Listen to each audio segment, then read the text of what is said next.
When you play the bishop endgame, what is it that you want to do? Well, first of all, you want to activate your king. Your king really needs to be in the center of the board. But secondly, you sort of don't want your bishop and the pawns to be on the same color, because then the pawns are going to limit the scope and the activity of your bishop. In this particular case, white is using his bishop to control the light squares, and the pawns are controlling dark squares. So that means that white really has the ideal situation in this particular position. But the number of pawns is equal, and even though black has to defend, well, it's not all that easy where white is going to make a breakthrough. It is white to play. Take a look to examine the position and try to work out a way to finish black off and win this position. Now let me tell you, you can't really play c4 because you're just going to lose that pawn for free. You can't play e4 because you're going to lose that pawn for free. Your king is already in the ideal position, so what are you going to play?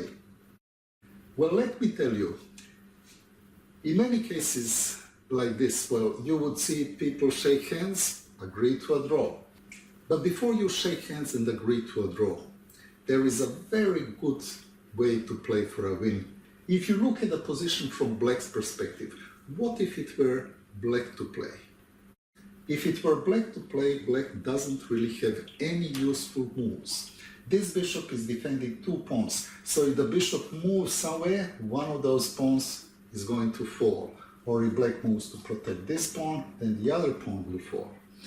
If the king moves, well, there aren't really very many useful squares for the king. If the king goes to c6, which is the only square to not lose this pawn immediately, then the king advances to e5, attacking h pawn, d pawn, f pawn, and it is now impossible to protect all of those pawns. They are going to fall one after another. It's very easy to win the game from that moment on. Which gives you the idea of how to play this sort of a position for a win. All you need to do is to pass the move to your opponent somehow. And how do you do that? In order to pass the move to your opponent, you're looking for the diagonal that will give you one extra square compared to your opponent. Now, let's suppose that you attack the h pawn. You have squares d1, e2, and f3 to do that. So you can sort of maneuver with your bishop on this diagonal.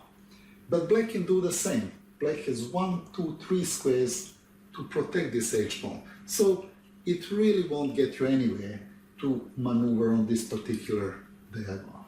If you continue to attack the d pawn, well, you have 3 squares to do that. h1, g2, f3.